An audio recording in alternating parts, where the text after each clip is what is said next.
Hello everyone, life and little বাইটসের আরও একটি ভিডিওতে আপনাদের সবাইকে স্বাগত জানাই। আশা করি আপনারা সবাই খুব ভালো আছেন। কাল রাত্রির থেকে বৃষ্টি হওয়ার কারণে আকাশটা মেঘলা হয়ে আছে।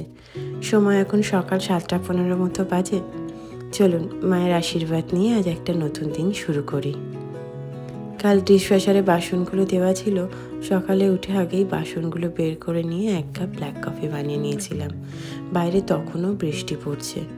ফোরকাস্টে ছিল সারা দিন বৃষ্টি হবে, তবে বিকেলের দিকে একটু রোদ উঠেছিল। আকাশটা মেঘ করে থাকলে বড্ড যেন সব কাজে ম্যাচ ম্যাচ করতে থাকে। এই কফি খেতে খেতেই বাইরেটা দেখছিলাম। সারা রাত বৃষ্টি হয়ে হয়ে রাস্তাঘাট যেন সব ভিজে আছে। কাল রাত্রে একটু চিকেন ব্রেস্ট বের করে রেখেছিলাম। ভেবেছিলাম আজকে চিকেনের কিছু একটা করব। তো লাঞ্চে ওর বাবা বলল সবজি ডাল খাবে, তাই ভাবলাম একটু তন্দুর মশলা নিয়ে এসেছিলাম ওই দিন ইন্ডিয়া বাজার থেকে, ওটা দিয়েই কিছু একটা করি। সবজি ডালের জন্য এই মিক্স ভেজিটেবলটা বাডিলারে নিয়ে এসেছিলাম ওই দিনকে, তো এখান থেকে একটু নিয়ে করে নেব। যেহেতু চিকেন করব ভাবছিলাম, তো খানিকটা চিকেন গৌরিকের জন্য তুলে রেখে বাকি চিকেনটা এভাবে ছোট ছোট টুকরো করে নিয়েছি। এরপর একটা মিক্সিং বলে খানিকটা দই নিয়ে নিয়েছিলাম। দইয়ের সাথে প্রতিটা মশলা যেরকম আমরা রান্নায় দিই সেরকম মশলাপাতিগুলো দিয়ে একটু দিয়ে দিয়েছিলাম তন্দুর মশলা। এই ভিডিওতে আমি বোধহয় ব্ল্যাক পেপারের ভিডিওটা করতে ভুলে গেছি। এই সব কিছুর সাথে আমি একটু ব্ল্যাক পেপার নিয়েছিলাম, আর আলাদা করে কোনো আমি গ্রিন চিলি বা রেড চিলি পাউডার কিছু দিইনি। সাথে দিয়েছিলাম একটু ধনে পাতা। ভালোভাবে মিক্সারটা মেশালে কালারটা অটোমেটিক্যালি চেঞ্জ হয়ে গেল দেখলাম। এর আগে আমি তন্দুর মশলা কখনো আনাইনি, তন্দুর মশলা দিয়ে কিছু বানাইও নি। তো এখানে দেখে নিয়ে এসে ভাবলাম কিছু একটা চেষ্টা করে দেখি।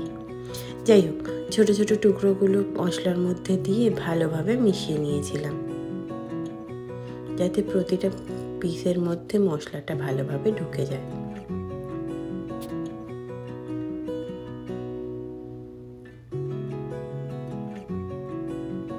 মশলা মাখিয়ে একটা বাটিতে করে সাইডে ঢাকা দিয়ে রেখে দিয়েছি। বাইরে কেমন মুষলধারে বৃষ্টিটা হচ্ছে দেখুন, পুরো সাদা হয়ে আছে। আর গৌরিকের বাবা ওই প্যানেলগুলো তুলে দিচ্ছে।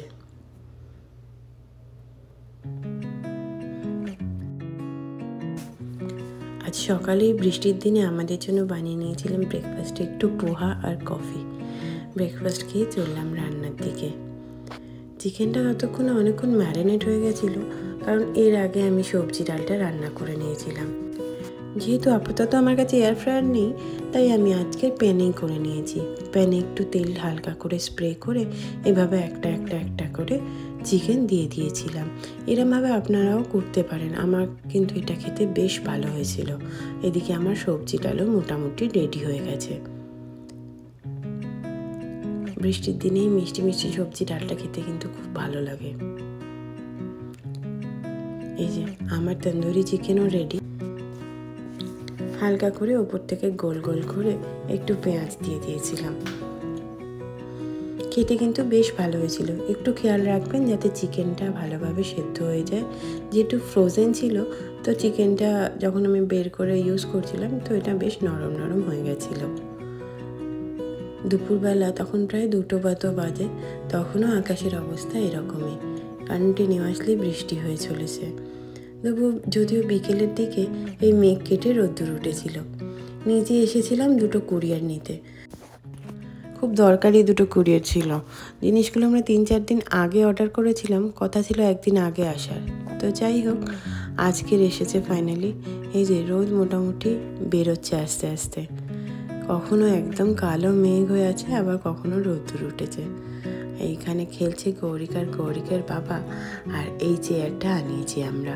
চেয়ারটা চিকুর, অ্যামাজন থেকেই আনিয়েছি। আসলে দেশে থাকতে গৌরিকের এরকম আরেকটা চেয়ার ছিল, যেটা আমরা আর ফর র্যাবিট থেকে নিয়েছিলাম। এই চেয়ারটাতে ওকে বসিয়ে রাখলে আমার খাওয়াতে খুব সুবিধে হয়।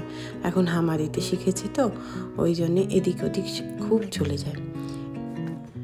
এই বিছানা চাদরের সেটটা আনিয়েছি। দেশ থেকে কয়েকটা বিছানার চাদর এনেছিলাম, তবে দেখলাম সেটা ঠিকঠাকভাবে সেট করা যাচ্ছে না, বিছানার সাথে ছোট পড়ছে। বাইরের আকাশটা কি দারুণ হয়ে আছে দেখুন। কে বলবে একটু আগে বৃষ্টি হয়েছিল। যাক, সন্ধেবেলার গরম গরম কফি আর একটু বিস্কুট নিয়ে, এই টি বিস্কিটটা এখানকারই বিস্কিট, এসে খেয়েছিলাম। আর জিমজ্যামটা এনেছিলাম দেশ থেকে। জিমজ্যাম খেতে আমার খুব ভালো লাগে। আপনাদের মধ্যে কে কে আছে যারা জিমজ্যাম খেতে ভালোবাসেন, নিচে কমেন্ট করে আমাকে জানাবেন। কিন্তু আমাদের কফিও মোটামুটি রেডি হয়ে গেছে। আনিয়েছিলাম কিছু গ্রসারি, ছবি দেখে দেখলাম যে রাস্তার মধ্যেই গ্রসারিগুলো ছেড়ে গেছে, যেহেতু আমাদের মেল রুম বন্ধ, সেটাই আনতে যাচ্ছি। এরকমের আগে কখনো হয়নি জানেন, এভাবে রাস্তার মধ্যে ছেড়ে গেছে। হঠাৎ দেখেই তাই তাড়াতাড়ি ট্রলিগুলো দেখে নিচে চলে এসেছি নিতে। রাস্তার মধ্যে ছেড়ে গেছে দেখে একটু চিন্তাই হচ্ছিল। বেশ কিছু জিনিস ছিল, যদিও এখানে সেই ব্যাপারটা আমরা এখনও ফেস করিনি, চুরি হয়ে যাওয়া বা কিছু, বাট তবুও যাক। ভিডিওটা তাহলে আজকের এখানেই শেষ করছি। ভিডিও কেমন লাগছে আমাকে কমেন্ট করে অবশ্যই জানাবেন। ভালো লাগলে একটা লাইক কমেন্ট করবেন আর শেয়ার করবেন সব্বাইয়ের সাথে। চলুন এবার বাড়ি ফিরি। আপনারা সবাই খুব ভালো থাকবেন। নমস্কার।